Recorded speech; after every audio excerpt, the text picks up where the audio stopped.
I'm Laura Vitale, and on this episode of Laura in the Kitchen, I want to share with you sort of my version of a Spanish-influenced chicken and rice.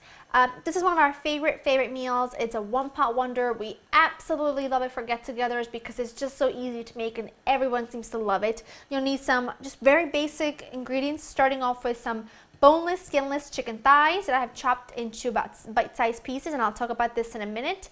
I've got some chopped up bell peppers, onions and garlic, some long grain rice, some chopped tomatoes. This is just a can of chopped tomatoes, some chicken stock. You'll need some paprika, granulated garlic and onion, a pinch of saffron, vegetable oil, salt and pepper. You will need a few additional ingredients as the time comes, but for now this is all you need. Now, originally, sort of a Spanish-style chicken and rice has bone-in, skin-on chicken portions, like chicken thighs, or you can take a whole big fryer, like a 3-pound chicken, and cut that into portions. I think it's easier to eat with the rice if it's already cut into bite-sized pieces, sort of one big pan, and it's good to go. Nobody has to get their hands dirty or anything like that. But that's why I use boneless, skinless chicken thighs. I wouldn't use breast for this because it gets too dry, and I have left some of the fat onto my chicken. Not a lot, but I have left some of it, only because so much of the flavor does come from the fat and the skin and the bones when you have the chicken bone-in, skin on, that I wanted to keep a lot of the flavor in here as well, but just keep it boneless, skinless, to keep things easier when you eat it. Now I've got a big pan here with high sides, and I got some vegetable oil heating up here. To my vegetable oil, I'm going to add in my chicken, and I'm going to cook my chicken until it starts developing some color, and then I'll show you the next step. I'm going to add my veggies to my chicken. Now you can see that my chicken has developed some good color, which is exactly what I want. I'm going to season this a bit with some salt and pepper just because I want to season every layer of the dish, and I did skip on seasoning my chicken when I first put it in the pan, so this will do the trick just fine.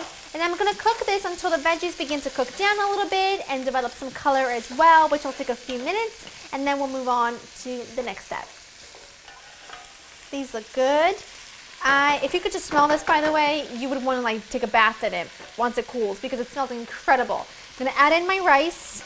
That is just some long grain white rice. I'm going to give this a stir because I really want the rice to cook up with those fabulous juices for a second, maybe like a minute, to really absorb all those wonderful, wonderful flavors. And this is going to be speckled with chicken and peppers and onions, and then we're going to add in some briny olives and sweet peas, and it's just fabulous, fabulous, fabulous, fabulous.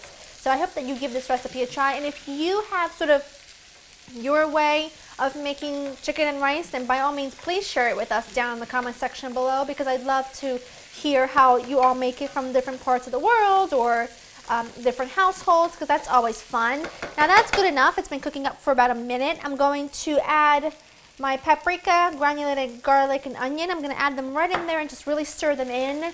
And what happens is when you add dry spices to something hot, it wakens them up and you can immediately smell them, which is why I like to add them at this stage rather than add them when I add my liquid, which you absolutely can, but giving them a chance to wake up a bit, just like I do with my chili, I think kind of releases the flavor a bit better. So give them a really good stir.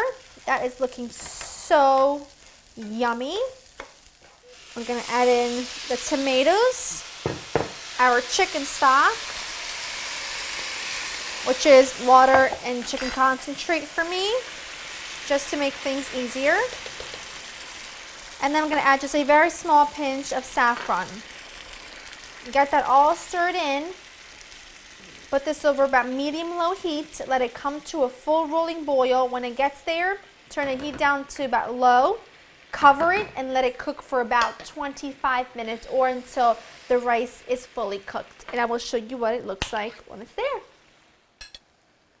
That looks amazing. Now, what I will, so you can see it's absorbed all the liquid, and then what I will recommend that you do, and this just anytime you cook rice, is to never stir with a spoon, always with a fork, because you want to fluff it up. You don't want to, you don't want to get it all claggy and mushy.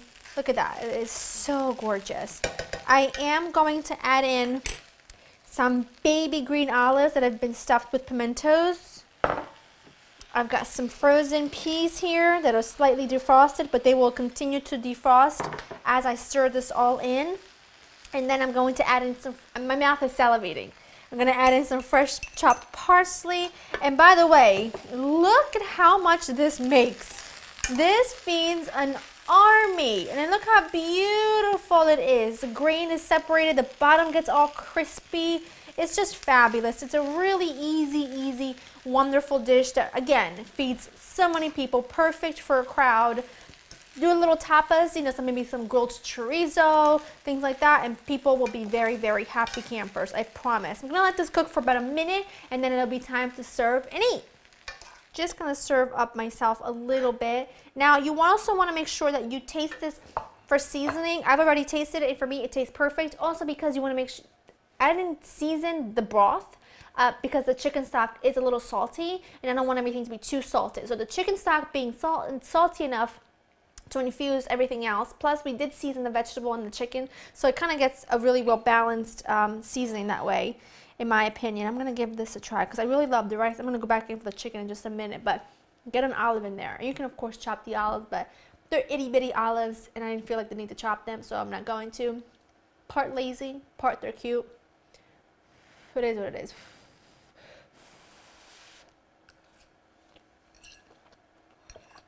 That is so delicious. I'm going in for chicken.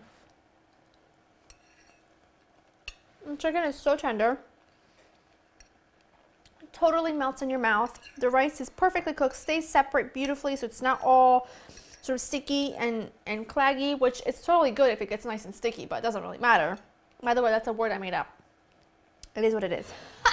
I hope you've enjoyed spending time with me, guys. Go to laurimthekitchen.com for the written recipe. I'm gonna go eat some dinner. Hope you enjoyed spending time with me, and I'll see you next time. Bye-bye.